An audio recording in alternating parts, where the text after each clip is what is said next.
Recap. Tales of Herding Gods, Chapter 553. Chapter Chin-Mu settled beside the ancient skeleton, the mist of the swamp curling around them like restless spirits.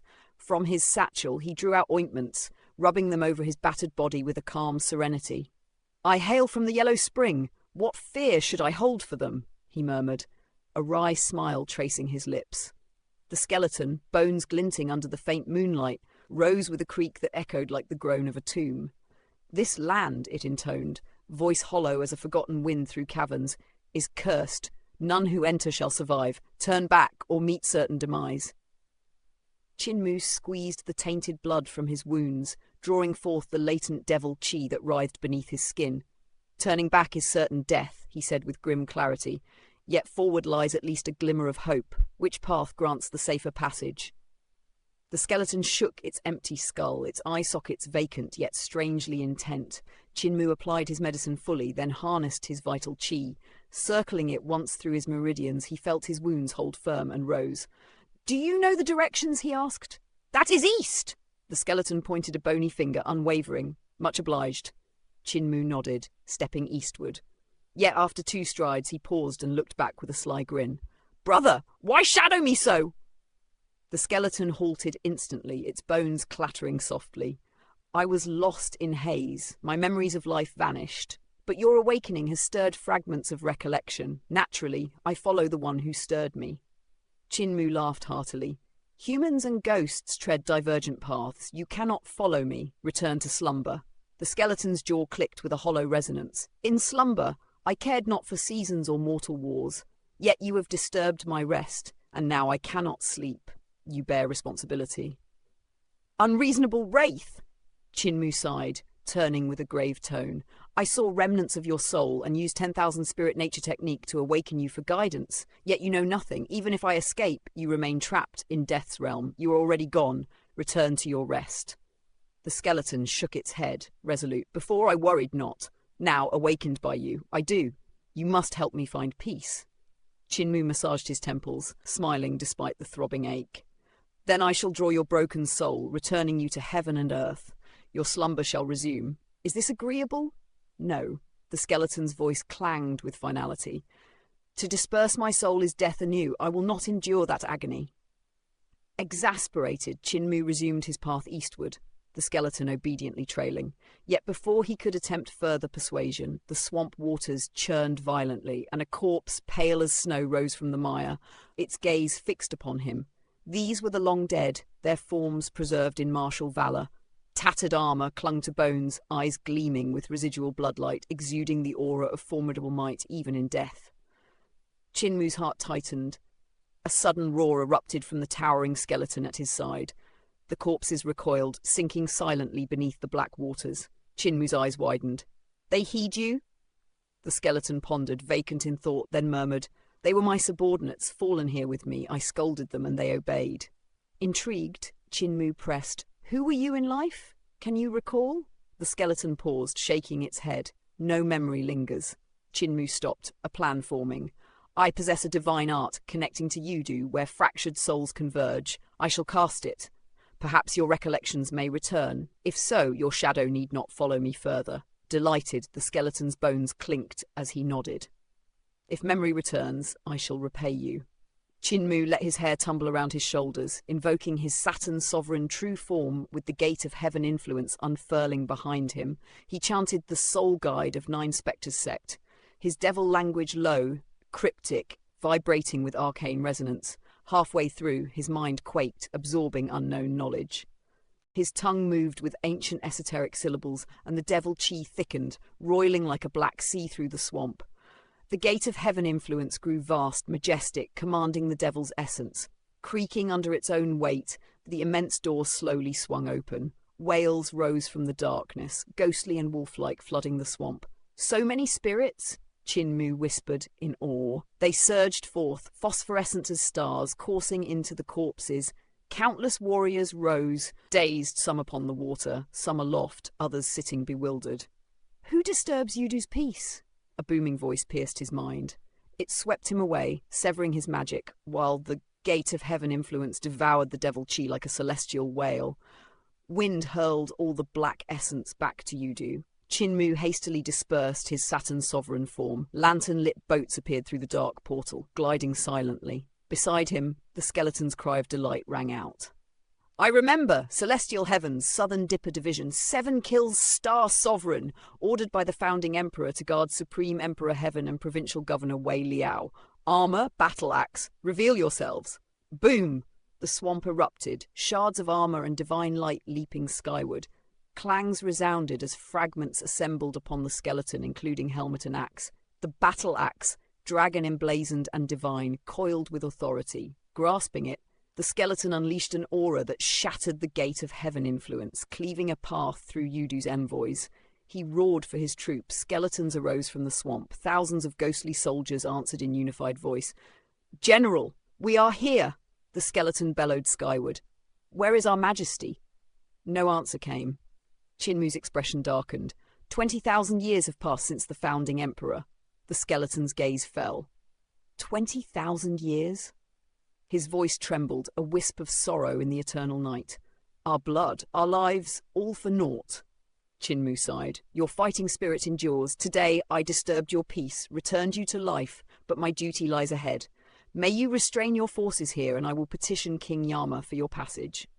He turned to leave. The skeleton remained, haunted yet dignified, murmuring, 20,000 years, how did it become so?"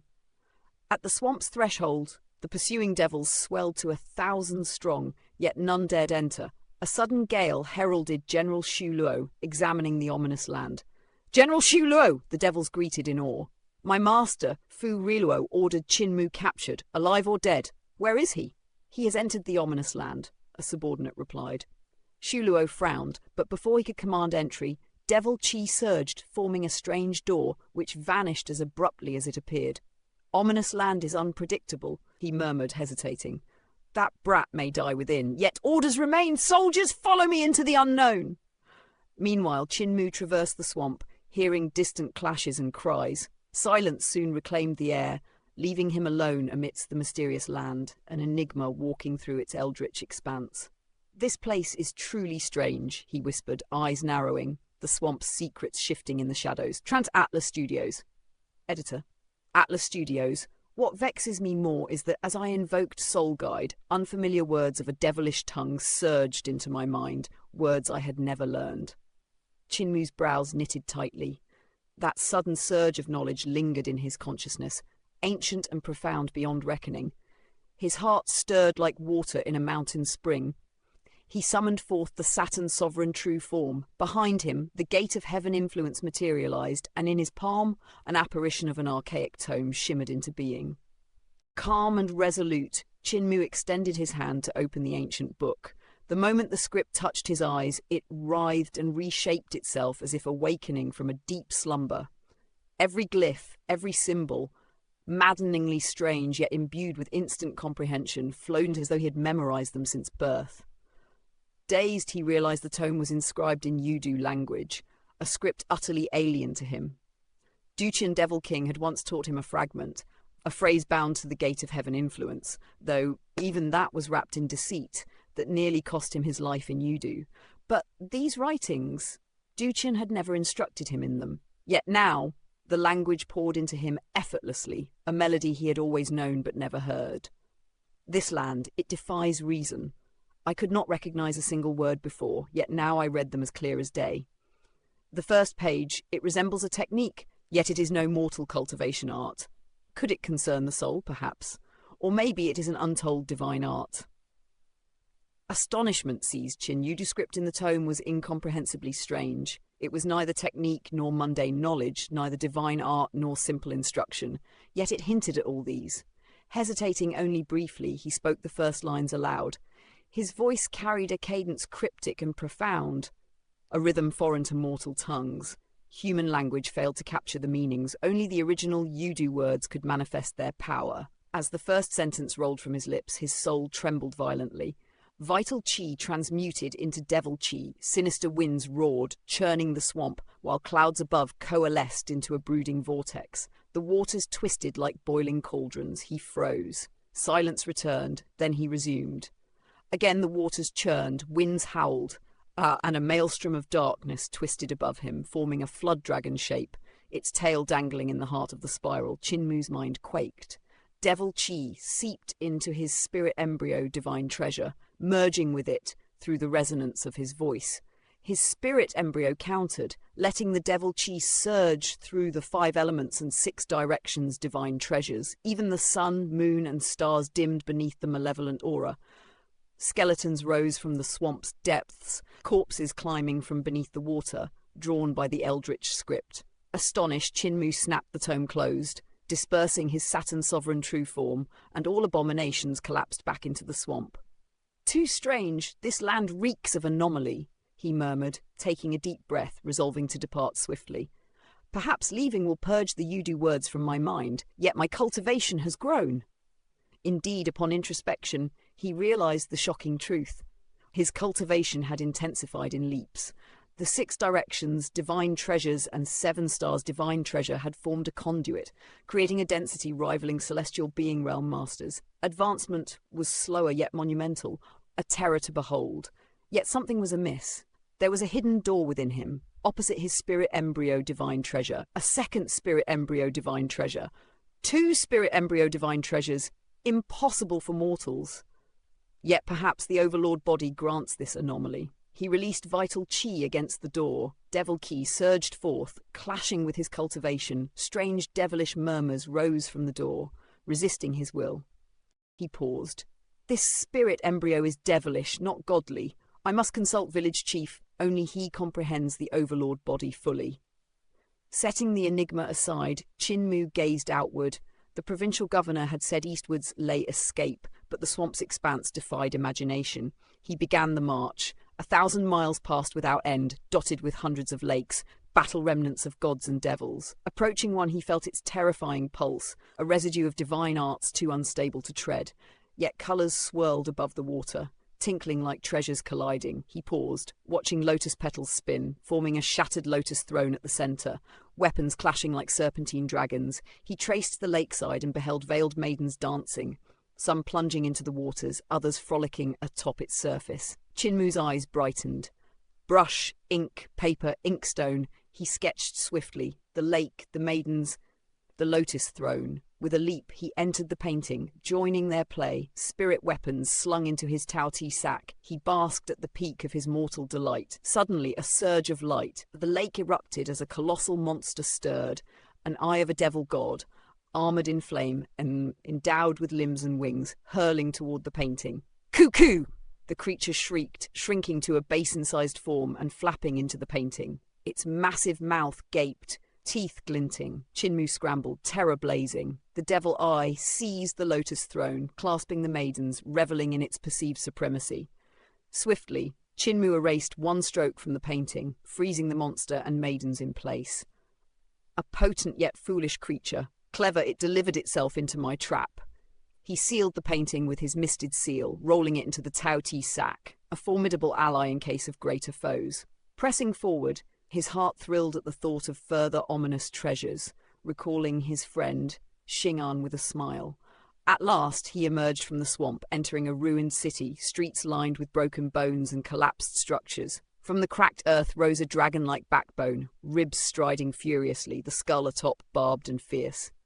Chinmu fled, witnessing countless skeletons locked in battle, weapons clashing in thunderous chaos. A pair of bone giants, 300 yards tall, beat colossal drums from thigh bones, their rhythm like rolling thunder, spurring the battlefield's frenzy. Chinmu pressed through, glancing at the devil god's skull backbone chasing him. A commanding voice rang out. "Wei Liao is here! Mere demons and ghosts, show your might!" 7 kills, Star Sovereign led the horde, wielding a battle axe, shattered skulls soaring as the army surged. Live as heroes, die as heroic ghosts, conquer this ominous land.